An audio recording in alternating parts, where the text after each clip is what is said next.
नमस्कार, मैं हूं सुशील शर्मा और आप देख रहे हैं हमारा खास डिबेट शो मिलकर मांगेंगे जवाब। आज हम बात दिग्विजय सिंह के बहुसंख्यक वर्ग को लेकर दिए गए बड़े बयान की करेंगे। दिग्गी की माने तो अल्पसंख्यक की सांप्रदायिक जो सोच है या सांप्रदायिक से ज़्यादा खतरनाक बहुसंख्यक की सांप्रदायिकता होती है। दिग्विजय सिंह जी शायद यही कहना चाह रहे हैं कि जो बहुसंख्यकवाद है वो अल्पसंख्यकवाद से ज़्यादा खतरनाक है। दिग्विजय सिंह ने एक बार इस बयान से हिंदुओं पर निशाना साधा है, ऐसा बीजेपी का आरोप है। बीजेपी यह भी कह रही है कि कांग्रेस फिर से तुष्टीकरण की राजनीति करने लगी है। दिग्विजय सिंह उसकी अगुवाई कर रहे हैं। इसी मुद्दे से जुड़े हैं कई बड़े सवाल जिस पर मिलकर मांगेंगे जवाब। लेकिन सबसे पहले देखिए हमारी एक खास रिपोर्ट। भोपाल के प्रदेश कांग्रेस कार्यालय में पूर्व प्रधानमंत्री स्वर्गीय पंडित जवाहरलाल नेहरू की पुण्यतिथि पर आयोजित हुए कार्यक्रम में पूर्व मुख्यमंत्री दिग्विजय सिंह ने बीजेपी पर तीखा हमला बोला। इस दौरान उन्होंने एक बार फिर हिंदुओं पर निशाना साधा। उन्होंने कहा, नेहरू की जो विचारधारा थी उसका भारतीय संविधान में उल्लेख कराया, अब उसे बदलने का काम किया जा रहा है। उन्होंने कहा था, सांप्रदायिकता बहुत खराब चीज है, द्वेष पैदा करती है, नफरत पैदा करती है, लेकिन अल्पसंख्यक की सांप्रदायिकता से ज्यादा खतरनाक बहुसंख्यक की सांप्रदायिकता ज्यादा खतरनाक होती है और वही आज हम सबके सामने सबसे बड़ी चुनौती है। उन्होंने कहा कि सरदार वल्लभ भाई पटेल और पंडित जवाहरलाल नेहरू के बीच में इसी विचारधारा ने विवाद पैदा किया था। पंडित जवाहरलाल नेहरू की विचारधारा जो थी, जो उनके प्रधानमंत्री बनने के बाद जो उन्होंने भारतीय संविधान में जिनका उल्लेख करवाया, आज वो भी किस प्रकार से बदलने का प्रयास किया जा रहा है आप सबके सामने है। उन्होंने कहा था, सांप्रदायिकता बहुत खराब चीज है, द्वेष पैदा करती है, नफरत पैदा करती है, लेकिन अल्पसंख्यक की सांप्रदायिकता से ज्यादा खतरनाक बहुसंख्यक सांप्रदायिकता उससे ज्यादा खतरनाक होती है और वही आज हम सब लोगों के सामने सबसे बड़ी चुनौती है। बहुसंख्यक की सांप्रदायिकता सबसे ज्यादा खतरनाक, अल्पसंख्यक की सांप्रदायिकता को बताया कम खतरनाक, बहुसंख्यक की सांप्रदायिकता को सबसे बड़ी चुनौती बोले दिग्विजय। बीजेपी ने दिग्गी के बयान को तुष्टीकरण की राजनीति बताया। दिग्विजय के बयान पर बीजेपी विधायक रामेश्वर शर्मा ने पलटवार किया। उन्होंने कहा, जवाहरलाल नेहरू से लेकर दिग्विजय सिंह की नजरों में हिंदू खटकता है, हिंदुओं को दुश्मन मानते हैं। 1947 में क्या देश का विभाजन हिंदुओं ने कराया था? क्या जिन्ना हिंदू था? देश विभाजन कराने वालों के साथ तब भी कांग्रेस खड़ी थी। उन्होंने कहा, दिग्विजय सिंह आज भी अल्पसंख्यक की बात करके मुसलमानों को मुख्य धारा से जुड़ने की वजह उसे अलग करने का काम कर रहे हैं। चाहे पंडित जवाहरलाल नेहरू हो, चाहे श्रीमान दिग्विजय सिंह जी हो, ये सब एक ही थैली के चट्टे बट्टे हैं। ये हर हमेशा हिंदू इनकी नजरों में खटकता है और हिंदुओं को ये दुश्मन के रूप में मानते हैं। दिग्विजय सिंह जी पंडित जवाहरलाल नेहरू जी से अगर जिंदा होते तो ये पूछते कौन ने देश विभाजन कराया? 47 में देश विभाजन किसने कराया? क्या बहुसंख्यक हिंदुओं ने देश विभाजन कराया? क्या जिन्ना हिंदू था? अरे देश विभाजन करने वालों के साथ तब भी कांग्रेस खड़ी थी।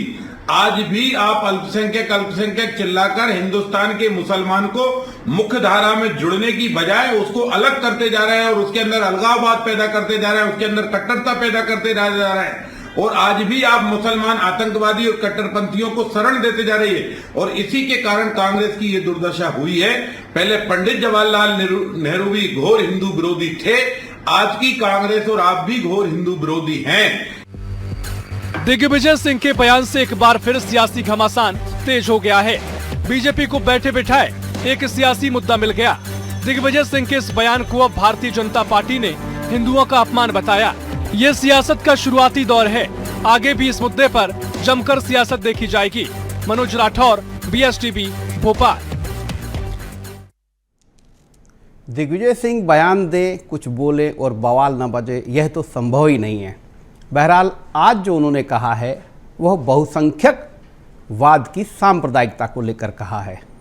और बड़ी बात उन्होंने यह कही है कि बहुसंख्यक सांप्रदायिकता अल्पसंख्यक सांप्रदायिकता से ज़्यादा खतरनाक है।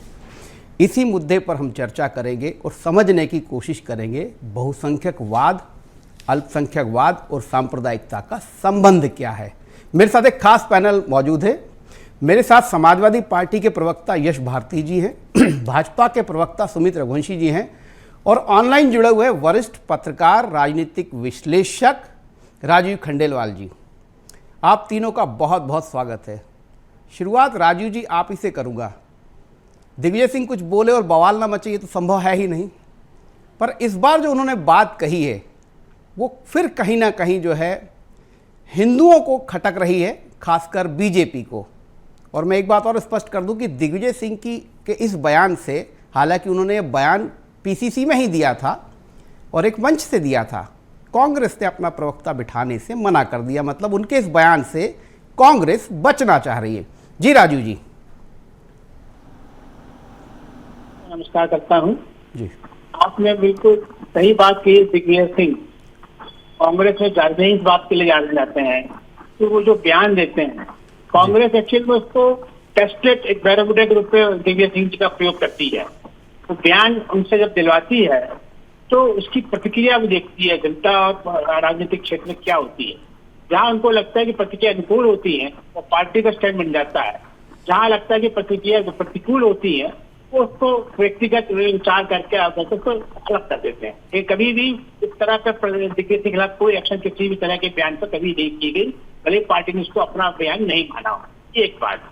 अब बात आ जाती है सांप्रदायिकता की। अब यहीं पे पेच आ जाता है दिग्विजय सिंह की। आप देखिए कि सांप्रदायिकता को स्वीकार कर रहे हैं, बहुसंख्यक की कम हो और अल्पसंख्यक ज्यादा, ये अलग इश्यू है। लेकिन जो व्यक्ति सांप्रदायिकता को प्रिंसिपल रूप में स्वीकार कर रहा है उसका मतलब है कि इस देश को सांप्रदायिकता से रहना होगा। इसको एक अभी उदाहरण समझ सकते हैं कि हम जब बात करते हैं जनता के बीच में तो कहते हैं कि कुआं और खाई का सवाल है। हमारे पास कोई ऑप्शन नहीं है, एक तरफ कुआं है, एक तरफ खाई है। वही स्थिति दिग्विजय सिंह सांप्रदायिक के साथ कर रहा है।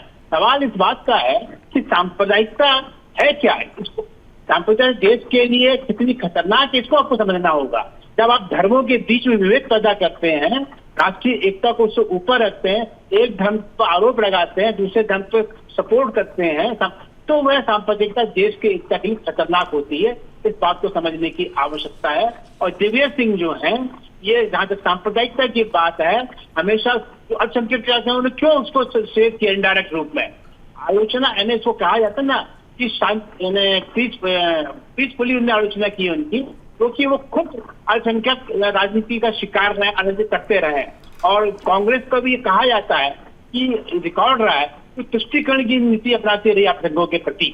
अब आज अभी लेटेस्ट राहुल गांधी ने बयान बदला है कि अल्पसंख्यक आप मुसलमानों को ना कह के अल्पसंख्यक जिसमें कि सिख भी हो, जैन भी शामिल हो। अब एक मीटिंग में कहा, लेकिन यह बात कांग्रेस को इस बात को सीखना होगा कि जहां बहुसंख्यक अल्पसंख्यक की आप बात करेंगे तो वहां पे कहीं ना कहीं आप यदि अल्पसंख्यक की बात करें तो बहुसंख्यक जो आपके खिलाफ जाएगा। और इसके परिणाम हमने देखे हैं, पश्चिम बंगाल में देखा इसका परिणाम। 30% से ऊपर मुस्लिम वोट होने के बावजूद यदि वहां पे भाजपा जीती है तो इसका सीधा सा संकेत जाता है कि इस तरह की राजनीति को कांग्रेस को नहीं करना चाहिए। बिल्कुल ठीक है राजू जी, आपने बिल्कुल बेहतर तरीके से समझाया है।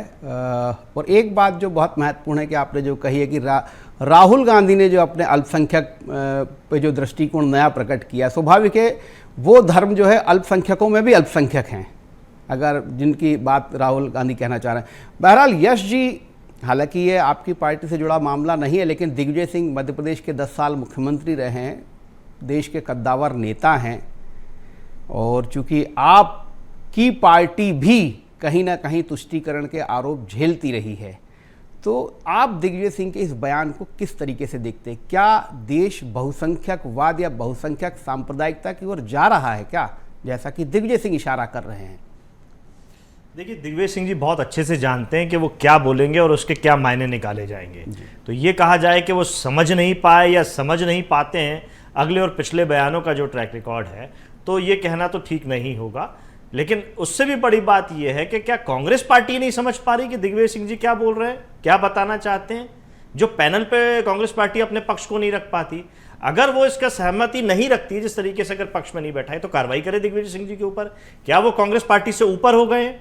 जो समय समय पे वो बयान देते हैं, चाहे वो कांग्रेस पार्टी के लिए हो या समाज के लिए हो, एक पूर्व मुख्यमंत्री, कांग्रेस के बड़े नेता और राज्यसभा सदस्य हैं, अभी मेरे कार्यकाल खत्म हुआ है अभी कुछ दिन पहले या होने वाला है 1-2 दिन में, तो वो इतने बड़े नेता होकर के अगर इस तरीके की बात करें, नेहरू जी का इस्तेमाल अभी तक भारतीय जनता पार्टी करती थी, अब कांग्रेस पार्टी भी अगर नेहरू जी की नाम का इस्तेमाल करेगी, भारतीय जनता पार्टी असली गांधी नकली गांधी का नाम लेकर के राजनीति करती है, अब कांग्रेस पार्टी भी अगर उनका नाम लेकर के राजनीति करेगी तो ये बड़ा प्रश्न चिन्ह लग जाता है। वैसे ही भारतीय जनता पार्टी में पूर्व मुख्यमंत्री उमा भारती जी जिस तरीके की राजनीति करती हैं, कहीं ना कहीं वो स्पेस तलाशती हैं या जो चीजें वो करती हैं, भारतीय जनता पार्टी उसमें असहज हो जाती है। जब हम उस बात पे चर्चा करते हैं तो भारतीय जनता पार्टी के प्रतिनिधि बैठते हैं।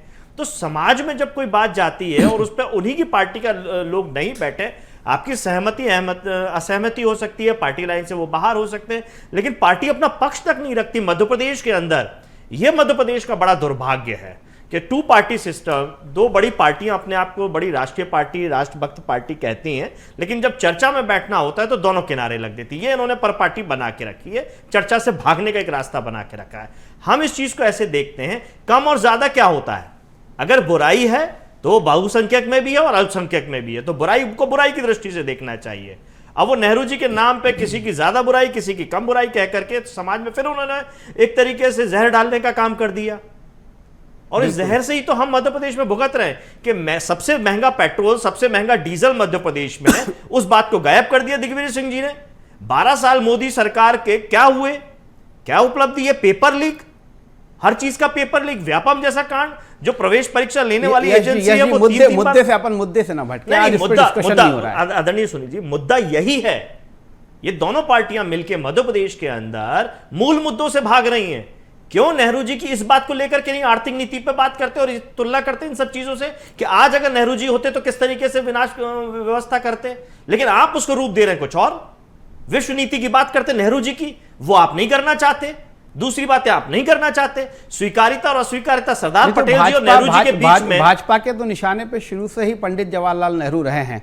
बहरहाल सुमित जी, दिग्विजय सिंह बोलते हैं तो आप लोगों की बाँछें खिल जाती हैं, और हम जो है रामेश्वर शर्मा का बयान देख रहे थे तो वो चूंकि इतने ज़्यादा उत्साहित थे कि वो शब्दावली में भी जो है सम्मान के दृष्टिकोण को भूल गए थे।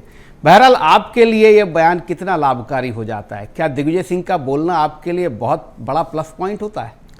देखिए, एक बात तो बहुत स्पष्ट है कि कांग्रेस का इस पैनल पे ना बैठना, कांग्रेस भी ये मानती है कि ये बयान जो है वो यह बुराई, देखिए इस बात की आप इसकी बात आप ना करें, आपकी पार्टी भी समय समय पे अपने प्रवक्ता नहीं भेजती है। स्पष्ट कर दे रहा हूं, प्रतिक्रिया प्रतिकूल है।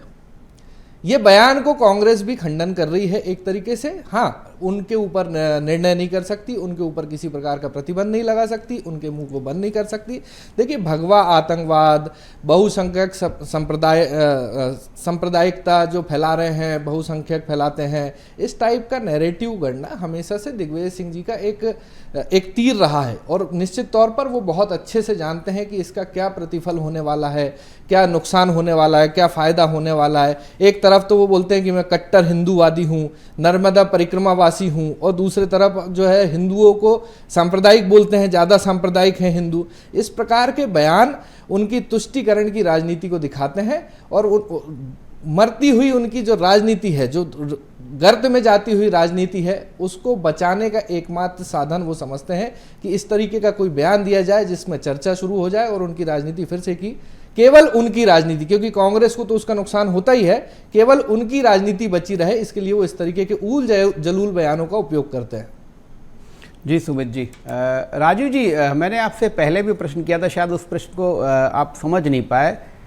क्या होती है यह बहुसंख्यक सांप्रदायिकता, एक बात, और दूसरा क्या टाइमिंग मायने रखती है? दिग्विजय सिंह बोले समय काल परिस्थिति का यदि वो अवलोकन न करें तो फिर दिग्विजय सिंह नहीं है।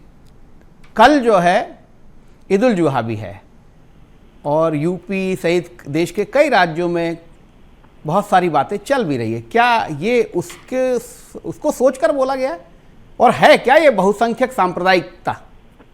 देखिए, निश्चित रूप से राजनीति में टाइमिंग का बड़ा महत्वपूर्ण स्थान होता है। आप बयान किस संदर्भ में किस समय दे रहे हैं, इसका बड़ा इम्पैक्ट होता है।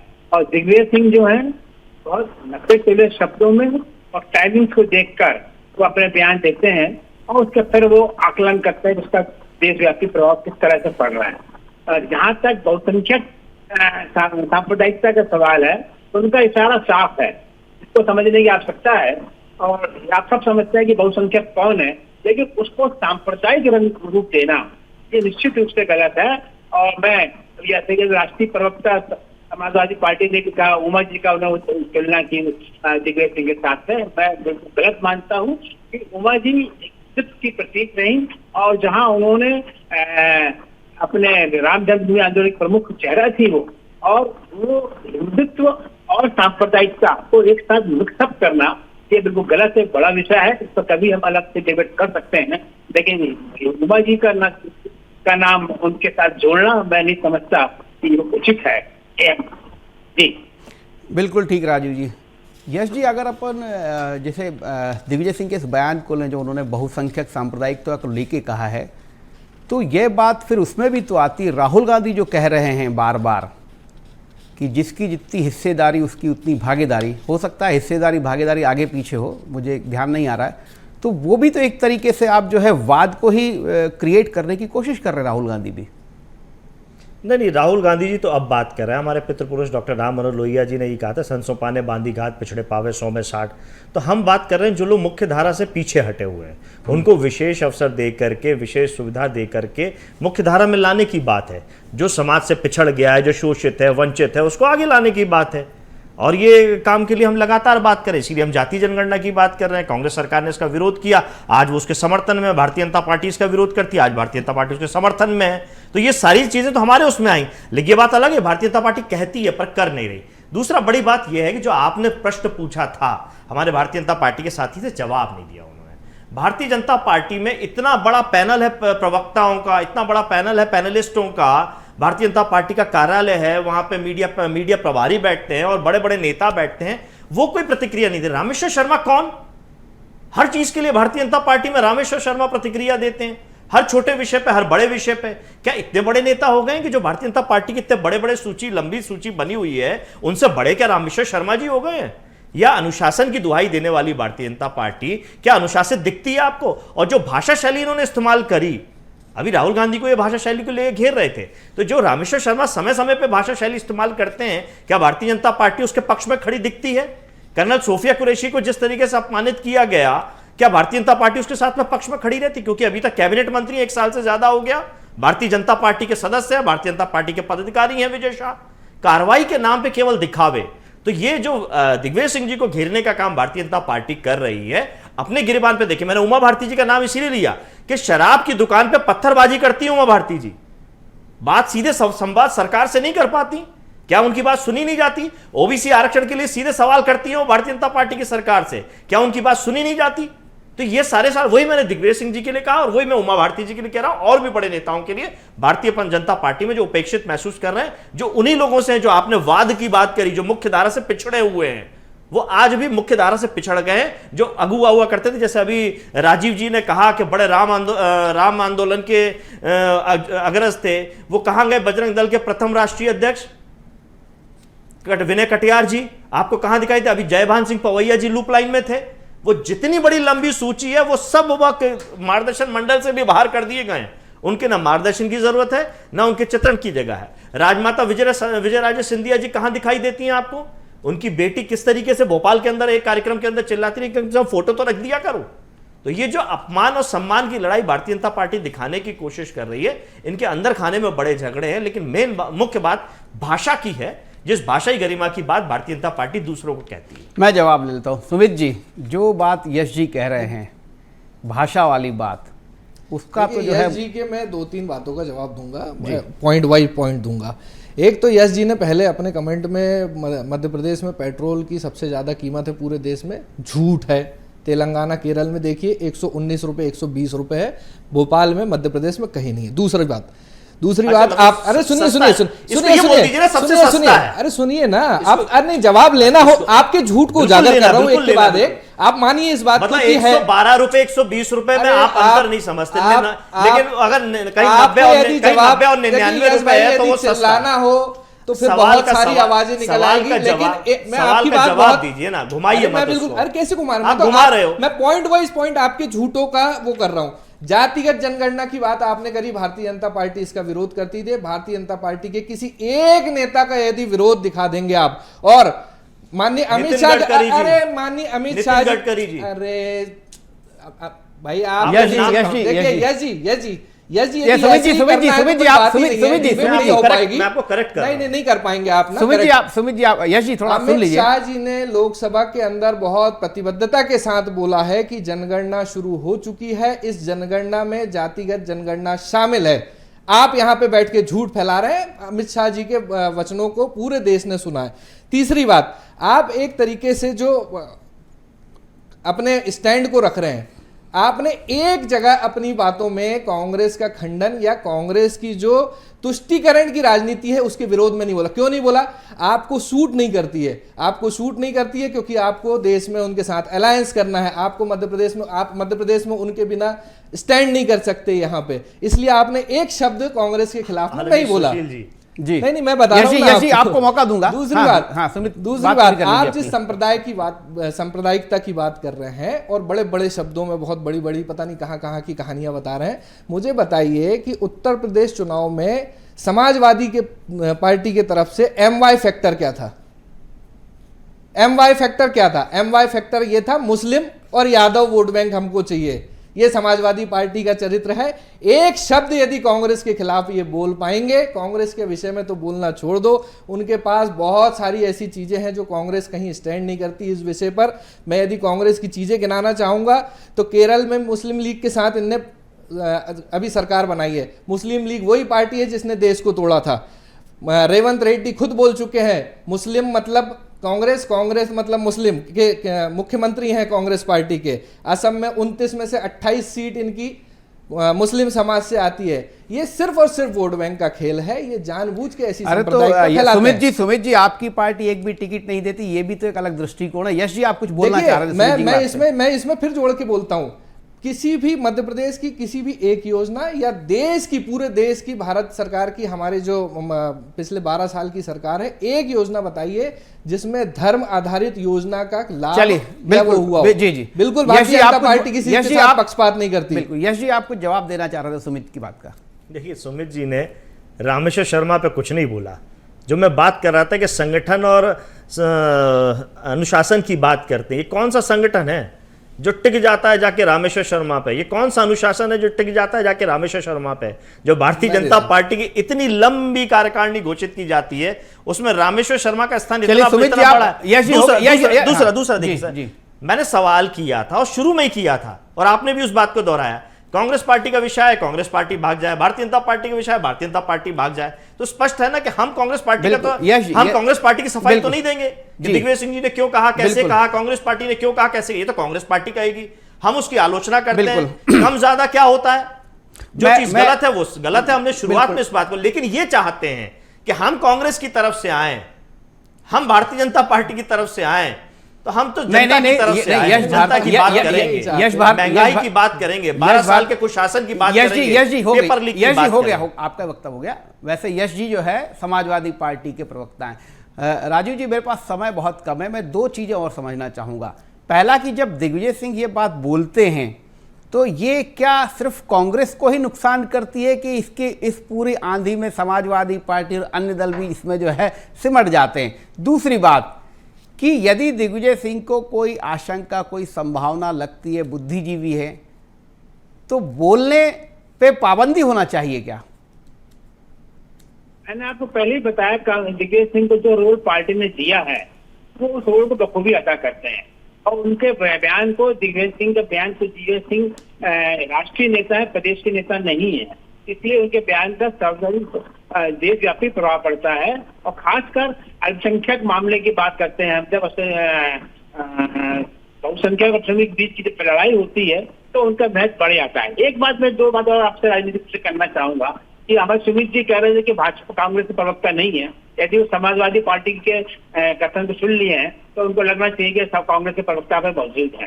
तो उमर जी के बाबत उन्होंने कहा कि वो उनकी पार्टी में सुनवाई नहीं हुई। अब ये भाजपा ही है जो जनता के मुद्दों को लेकर यदि कोई नेता, राष्ट्रीय नेता यदि झोड़ पे जाता है और उनका ध्यान लाता है राष्ट्रीय नेतृत्व का या प्रदेश नेतृत्व का, उसको अनुशासन नहीं माना जाता। मैंने राजू जी, मैंने दूसरी बात पूछी थी आपसे कि जब दिग्विजय सिंह ऐसे बयान देते, ऐसी बात कहते हैं, तो उसका नुकसान सिर्फ कांग्रेस को होता है या उसकी चपेट में जो है समाजवादी पार्टी, अन्य दल भी आ जाते हैं? नहीं, देखिए अभी इस समय जो बात है, इंडियन गठबंधन स्थिति क्या है सबको मालूम है। इसलिए क्योंकि दिग्विजय सिंह कांग्रेस को रिप्रेजेंट करते हैं, वो इंडियन गठबंधन के हिसाब से बयान नहीं दे रहे हैं। कांग्रेस की बैठक में वहां पर नेहरू जी का उल्लेख करके बयान दे रहे हैं, तो उसका इम्पैक्ट निश्चित रूप से कांग्रेस पे ही आएगा।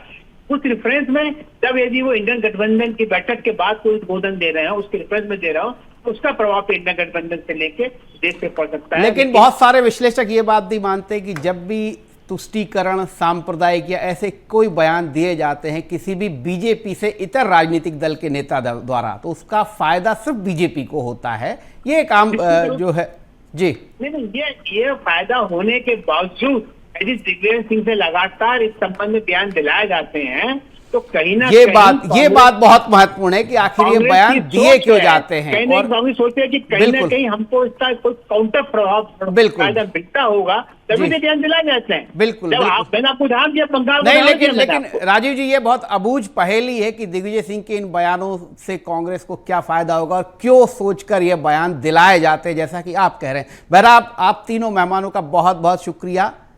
कुल मिलाकर दिग्विजय सिंह जब बोलते हैं तो बवाल मचना स्वाभाविक है, और यदि वो हिंदू, मुस्लिम या किसी धर्म पर बोलते हैं तो स्वाभाविक रूप से उसका फ़ायदा किसी न किसी राजनीतिक दल को होता है, और क्या उसका नुकसान दिग्विजय सिंह की पार्टी भुगतती है, यह भी बड़ा सवाल है। आज के लिए बस इतना ही। कल फिर मिलेंगे किसी नए मुद्दे के साथ, तब तक के लिए नमस्कार।